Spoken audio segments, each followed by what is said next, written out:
Hey everyone, welcome to the Do the Thing podcast. This is your host, Stacey Lauren. All right, guys. Well, this is going to be a cool episode. I met my next guest through a group that we're both involved with called Podcasters Paradise. And I was immediately drawn to her because I love the way that she's able to present what she does and how she can help people and really get them to find the job that they want. And she happens to be a career strategist, a job search coach, and an author. So I'm so excited to get a chance to talk to her about that because this is coming from the industry that I was in before when I owned my staffing company. I just saw such a need for this with people because it's so hard for people to know what to do when they're looking for a job. And then just to get into something that really lights them up and fuels their passion and not just something that they're going into day in and day out. It's something that they're excited about. So the fact that she does this really gets me excited because this is something that can really help people find something that really matters and means something to them. So I am so excited to welcome Monica Brante to the show. Hi, Monica. Hi, Stacey. Thank you for having me on your show.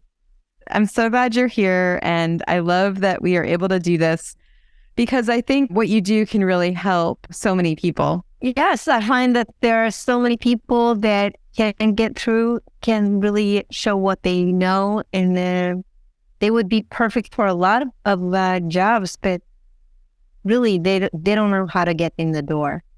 And that's what I really love to do, especially for people that are mature, really getting them to build a personal brand that can help them.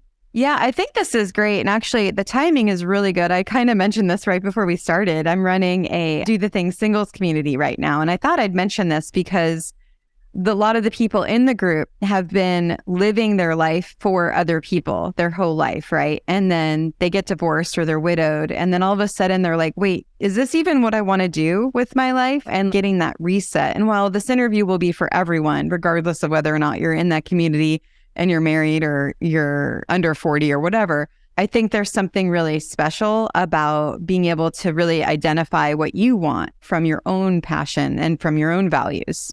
That is such a good point because work, it's such a big part of our lives. It's half our day or most of our day.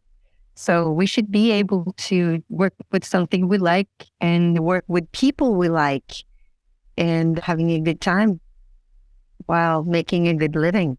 Yeah, I mean, especially we're spending most of our time doing it, right? And when you talk to people and they're not happy with what they do, it's just why do that? It's time to move on. And I think that's probably what you're able to do, right? If someone's not happy with their job and they're ready to move on, they can come to you and you can help them almost re-identify what they want. 100%. It's like if you don't like what you do, you have an awful time at work. And when you get home, there's no energy. There's no energy for the rest of your day or for your loved ones.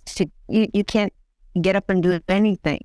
So it really destroys your whole life. And that's really sad. It doesn't have to be that way. Yeah. And actually, it's funny. I wasn't expecting to go here, but this feels alive for me right now. Is what would you say to someone that might be scared to leave that job that they don't like and to get something new? Is that something you work with people on too? All the time. And it's funny that people, they don't, if they are in a job that they don't like, they lose a lot of confidence. So they don't really know what they know and they don't know what they're good at. And they don't realize that they can use what they're good at in a different setting. So you have both. There's a reason why people don't like their job. And it can be the tasks in itself, or it can be the environment, or it can be a bad boss. Usually it's like they feel disrespected, like half the population or half the people that want to leave work, they do so because they feel disrespected and do not like coming to work at all. So when I get them out of that environment and start working on their self-esteem by showing them what they can do, giving that competency a language, they just love it. And you can see that they get their confidence back. And that's such a beautiful thing. And then after a while, when they started to realize that yes, I do a lot of things and I can do a lot of things and I can use these skills in different settings. And maybe I do have leadership skills, even though I haven't been a leader for 100 people. Maybe I've led several processes. Maybe I've led several projects. Maybe I've led sales teams. They have leadership skills that they really can use in different capacities. How do you help someone identify what they're good at? So then they can even just start from building confidence for themselves. What's your strategy for being able to help them see the good parts of what they do? Well, if we are to build this self-confidence, I look to start at the skills. So what can they actually do? In a position, you might do pricing, you might do customer service, you might do some IT, different tasks that you do. Just list them and get them all. And the thing is that when people start listing, they kind of need a structure to remember. So I encourage people to start in a CV where they list all the jobs that they've had, all the education that they have, all their courses, and all the hobbies that they have. That kind of gives the structure for where you can go in, what did I do in this job? What did I do in that job? Did I have any special things that I took up? Did I do any special projects? Did I do events? Did I do anything extraordinary in addition to my regular skills? And then I go into each skill and I say, what do you need to know to do this skill well? And that's where your competencies come in. Anybody can probably do list a price or something, but not everybody will do it well because you have to know a lot to make a good price. You might have to know about the market. Do you know about the market? Do you know about the clients? Do you know about the risks involved? There's a lot of things that you need to know to you just do one skill. And that's where you really get your juice. That's the goal. To figure out your competencies, what are people asking you? If they have the same job as you do, what kind of questions do you get? What is the last thing you would delegate from that position if you were ever to leave? If you were to train somebody, what is the first things you would give them to do? And what is the last thing? Or the last things you give away is your competency, because that's the hard stuff, right? Now, your third thing is your network. You may know a lot of people, and that could be really valuable. Yeah, I love these questions because sometimes people don't realize what they're good at, either naturally or learned. I noticed this the other day. I went to the city to change my name on something, and the people behind the counter were like, "Oh, you just." So I'm calling these "Oh, you just" people, where they know exactly what to do, but sometimes it's hard to explain it because it comes so naturally to them. They can't even imagine someone else doesn't know how to do it because they do it all the time. And so I would almost add saying, if there's anything that you say like, "Oh, you just blank," then you add that to your list too. That is such a good point. And there's another thing, that some people just get annoyed with people that don't know. So if you are irritated about people not knowing what you know, that might be a clue that you actually got something that other people do not. So if you're not great at giving yourself praise, make sure that you give yourself a pat on the back every time you get annoyed that somebody else is not doing something right. Oh my gosh, I love that, Monica. That's so good. I just did a Do the Thing, Find Your Voice challenge for people to help them uncover their inner voice. And one of the dares I gave them was to do a venting voice note. And the homework after they did that voice note was then it would help them uncover their values, right? Because it would see what's most important to you. And I never thought of it in a way of what annoys you the most, because that's something that you're actually good at. That's actually the things that you're good at. I love that. Oh my gosh, I have to explore that more. That is so neat. Yeah. So that's when you get impatient with other people, that's when you probably know something really, really well and can be really effective at something. And I wanted to also tell for the listeners, because I also don't think you realize how lateral your skills can be. And so what Monica's saying right now, you can say this with anything. It could be with a hobby that you do, like she said. You could be the PTA board member and you could have a bunch of skills that you've learned there. And you could be a volunteer blank, we'll just say, because I can't think of it right now. But anyway, it could be anything. And then these, as a parent, even the things that you have to do as a parent. And these are skills that you have that are part of your arsenal that you could apply to anything. That is so true. And people think, but I don't know what to say. I don't know how to talk about it. Of course I can do this, but how do I talk about it? And that is there are some lessons about that too, that you can design perfect examples for that. I use something called defeats, where you can either demo what you know. If you want to show somebody how to paint, you can do that. You can make a video, you can showcase it, or if somebody asks about great communication skills, make sure you communicate well. Make sure that your letter is good, well written. So that's how you showcase that you can actually communicate well. The next thing is exhibitions, that if you have something that you can kind of show what you've done, if you're like a programmer, a developer, you might have a lot of scripts that you made that can kind of showcase what you know. Then you have facts. If somebody's asking for discipline and you've been in the Marine Corps or a Navy SEAL, they kind of understand that you need to have discipline to be there. So, or you can say that you train every day, or you can showcase something that you've been very regular about and very consistent about for a long time. They can kind of show that you have the discipline. If you want a job in a marketing company and you've been an influencer and you have published content every day, that shows consistency and that shows discipline. There's a lot of ways of showing things, right? And then you have analogies that you can use. Well, you might not have sold before, but you've been a purchaser for a long time. So you've been in that environment and you negotiated. So you know what to look for. Almost the same, different role. We've done something similar. Actually, the American Army did something fabulous during the war when they wanted women to start making planes. They made the analogy between cutting cloth for a dress with cloth, cutting steel for a wing. And they had movies going out like that, where they saw women cutting the cloth and then cutting the wing, and it was kind of the same thing. And that way they got women to join the factories.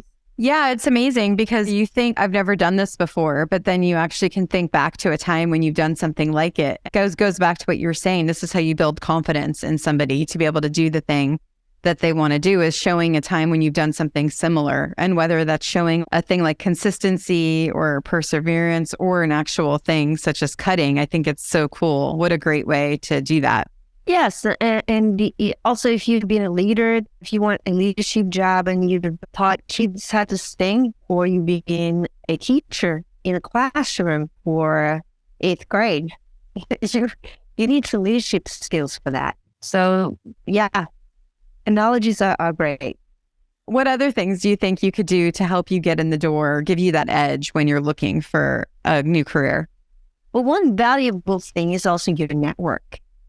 And that is people you know, people you can call on, and just knowledge about people in different positions. So obviously in sales, if you have a network within your industry, that is great. But that could also be used in different ways. Let's say that you are always selling to CFOs and you have a financial product. You might go into totally different industry and sell to the same people, but a totally different product. Because I have some clients that have been selling, I've been selling IT, I've been selling consultancy services, I've been selling glassware, because if you know people, they will always welcome you. And the other thing is true about expert networks. If you know who knows, that can be really valuable as well. If you're in purchasing or in IT, you might know all the experts that if you have a certain problem, you should call on Thor and not Eric. because Thor's the one that uses 15 minutes while Eric will drag it on for like half a day before he gets what's going on, right? Mm-hmm. So also knowing the experts and knowing the industries is really, really good. And that could also give you access to information. So if you have an expert network, you might figure out what are pricing structures, what are going on with certain clients, what is going on with certain technologies, what is going on with whatever cultures. You're making me think. I interviewed someone, her name's Megan Snedden. She's the founder of The Kind Effect. And there was a point when she was a journalist and she was trying to get a job. And she went and Googled people online, contacted them just to meet them for coffee without even asking for the job, but just kind of getting their opinion on stuff. And I'm sharing this here because I think some people might be listening, like it's about your network and going, well, I don't know anyone like that, and thinking that their box is small. But what you don't realize is we have access to everyone. And yes, people might say no when you reach out to them and ask them for advice, but then they also could say yes. Once you kind of understand, and then once you meet one person, all of a sudden you're connected to their network too. And so I don't think people realize just by a little bit of hustle or just thought behind it and being able to handle rejection, you might be able to expand your network in this way. Yes, and that is also a great way, not using the network in the job, but actually the job search. It's what you're touching on, and that is obviously a very, very necessary thing to do. And we all have networks. We all went to school with somebody. We all have been working with some people. Not asking for a job is a good thing. Sometimes you can hit them up for coffee and say, do you know somebody I should talk to? And I love this. If you know HR directors, ask the HR directors what kind of headhunters they like. And then you call the headhunter and you say, this HR director told me to call you. That will give you an edge in if that is an important HR director. Or if you have any C-level is always good. We don't always have them, but we can also have experts, and not to forget referral bonuses. Certain companies have referral bonuses, which means that if you have a former colleague that really liked working with you and they're in a good company, they can actually earn money by referring you. I know companies where the referral bonus can be like $5,000 or $10,000 just to mention your name. When you come from a network or referral, you have like 40% chance of getting an interview, which is way higher than an application. Application is usually 2 or 3% chance of getting an interview, while if you're referred, it's 40. If you're referred from an important client or a director, high level, it can be up to 90% chance of getting that interview. That's the way to do it, really. So far, for standing out and as you're looking for the job, you're building your confidence, which is knowing your skills and getting to know what you're good at. So then you're able to figure out where else you can apply those same skills. And then we have really kind of expanding your network and then leaning on it to be able to look as well. What would be another thing that would be important for people? Another thing is your personal habits. I had this guy, he was very content with where he was at. He was fired because of downsizing. And he was close to 50, and he did the invoicing. That was what he did. It was really good at it, but it was all he did. So that was kind of limiting when we looked at opportunities, but he was active, he was sporty, and another thing, he hadn't missed a day for 20 years. Wow. So just knowing that he would show up every day without any sick leave, none of that, that's character. That's integrity. So a lot of companies, they don't hire people for skills always. They will train you in the skills, but they really need good people that they can depend on. Those habits are crucial. And the thing is that habits can be developed all the time. Skills can be developed, competencies can be developed, network can be developed, and habits can be developed. So you can always strengthen your candidacies if you know what your companies want or your potential companies where you want to get in. If you know what they want, you can always enhance yourself to get there. So we have building confidence, the network, habits. Was there one more? That is, yes. The last is your reputation, your branding. And that is really what people say about you when you leave the room, as Jeff Bezos says. Some people have a really good reputation where everybody wants to work with them because they have so much energy. Or it also may be they've been an athlete, or they've done something professionally, or they've been an influencer, or they have some kind of fame, which is positive. It needs to be positive. It can also be a good factor for getting you in your work. But I'm thinking that it's really important to be a fun person to work with. And I'm thinking that if you are happy, you make people so much more productive around you. So we know that happy people produce 30% more. And they're also easier to work with. You want them to show up in the morning. You want to be around them. And happy people get work. So when people choose between working with the most competent person or the happiest person, they usually say that they want to work with the most competent person. But in reality, they don't. So that is really about being good to work with. And that is also something that is within your control. I was also curious, we talked about what helps someone stand out to be able to get the job. How do you help someone identify what the right job is for them? That is such a good question. Well, we start with doing a personality assessment. And I like to use the MBTI, or they have like 16 personalities online. Several coaches can also give you this.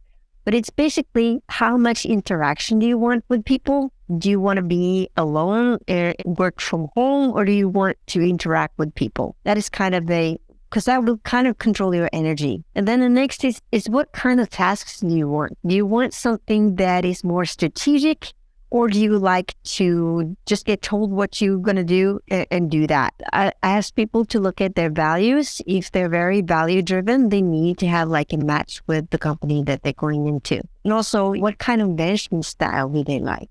How do they want to be led? So if they want a lot of structure, they need a structured boss. And if they really hate being micromanaged, they might need another kind of boss. That's very important in finding out where you're going to thrive. Yeah, it's so important. I love the way that you're having them really tap in to who they are as a person and what they want. Because when you're getting put into the wrong situation or you're getting set up with the wrong company, it's exhausting. And the energy burn that you're going to have from that is going to deplete you in all the areas of your life. Whereas if you can already, I mean, nothing's for certain, but at least you're certain that you can ask those questions about yourself to try to identify what the right situation is for you. And I just have to tell a story here, because I had this guy, he was in his 50s, and we did the MBTI or something. I have a version of it. And he realized that he spent all his working career using his weaknesses.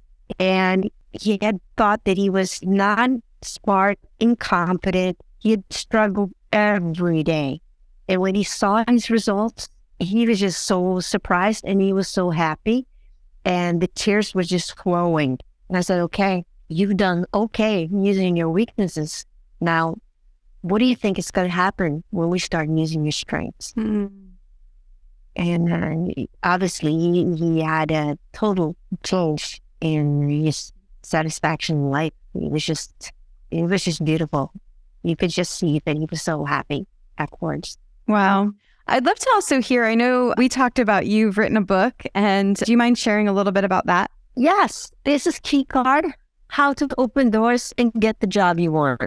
And this is really a kind of step-by-step book on how to form your platform. The 4 things that we ran through, it's really your platform, how to create that and figure out what you want and how to get a job from A to Z, basically. All the way to the 6 strategies for getting in the door, what to say in your interviews, and also there's a course on negotiations, so you get what you're worth at the end. And that is really big for me, that people get what they're worth. So you get a very easy method for figuring out your target market salary. And I think that's one of the best things. I'd love to also hear, I'm about to start the Do the Thing, Start a Book challenge, which is basically encouraging people to write their own book. And I was just wondering if you had any advice for them as they embark on this challenge, since you've done it yourself. Well, Stacey, I'm not gonna lie. I'm dyslexic. I'm Norwegian. I've written a book in English, and it's one of the best things I've done because all the things I have, all the things I've used during the 10 years, I had to do a double check of everything. So I've done it this way. I think it's this way. Is it really this way? I've quality checked everything, and I've learned so much from doing this book. So that's been really a thing that I thought I knew it all before I started. But now I know that what I've written is correct or as good as it could be. It's challenging, but it's so worth it because, you can build a business, but when you're gone, you're gone. And my business will be gone as well. But my book will still be there. So I thought that was pretty cool, that you kind of leave a mark that will last forever. How did you do it? Did you have a daily, when we talk about habits, did you have a thing where you did every day, or was it just one stream of consciousness that came out? I made the outline and I sent it to a friend, and she was like, I don't get this at all. And I was like, okay, this is so bad. I had traumas. And then I made my first chapter and had somebody read it. And I came back and it was just really, really bad. And then I sent one script to an editor. I did a freelance editor. I thought, I had no confidence in my writing, really had no confidence. And then she returned, sent me an email a week later and said, thank you for this beautiful reading experience. And here just, wow. So, yeah. And then I was kind of motivated. So I got it done. It lit the fire for you where you got validation from it. Yeah. I started crying if they got me an assignment, a writing assignment in school. I would literally start crying. It was the worst thing. But after this, I can write. So I have no more trauma. I'm cured. That's so cool. How did you get over the mindset part? How did you do that? Well, it was more that I wanted a script for my courses. I wanted to create courses. So I needed a script. And then I figured if I'm going to make a course, I really need to make it well. So it was really a script for a course that turned into a book. I didn't plan to write a book. So cool. It's really cool. Yeah.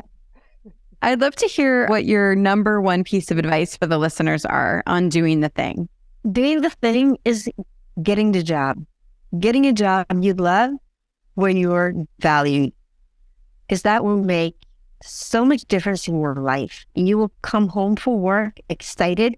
You will have the money you need to provide for the ones you love. And you would just feel that you're growing every day. So get a job you love. Don't sit in somebody else's dream job. Find your own. I like that. And please share with everyone where they can learn more about you and also get your book as well. Well, you can pretty much get my book anywhere. Go to the library, have it ordered there, or you could order it at Amazon or pretty much in any bookstore. My website is monicabrante.com, and there will be courses there coming up. And also, I will leave a discount for you under Do the Thing.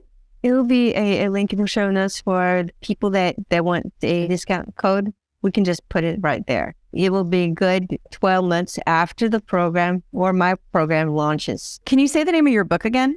It's Key Card, How to Open Doors and Get the Job You Want by Monica K. Brante. Perfect. Thank you so much for coming on, Monica. I really appreciate it. It's been really, really wonderful having you. Well, thank you for having me. You have such a good podcast. I hope that the listeners get what they need, get out of their current jobs and into jobs they love, that they do the thing. So good. And thank you to you guys. I appreciate you listening, and go after your dreams and create lasting change. Do the thing.